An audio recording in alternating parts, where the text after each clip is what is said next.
أصدقائي المشاهدين إحنا محتاجين نبطل نشوف التكنولوجيا قدمت لنا إيه ونسأل هي كلفتنا قد إيه.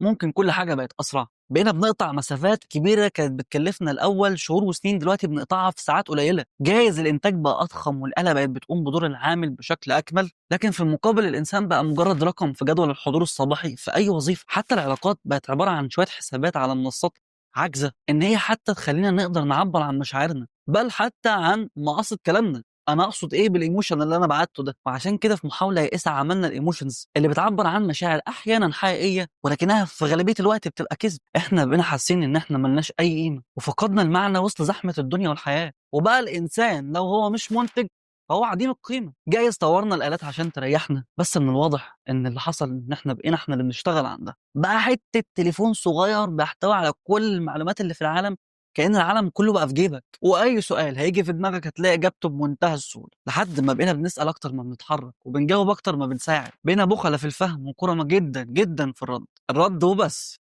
المعرفة نفسها بقت بدون معنى. حتى العلم الطبيعي بقى مجرد سلعة بيملكها اللي بيضخ التمويل للمختبرات العلمية، أما الحق فمالوش أي لازمة لو هيتعارض مع أهدافنا.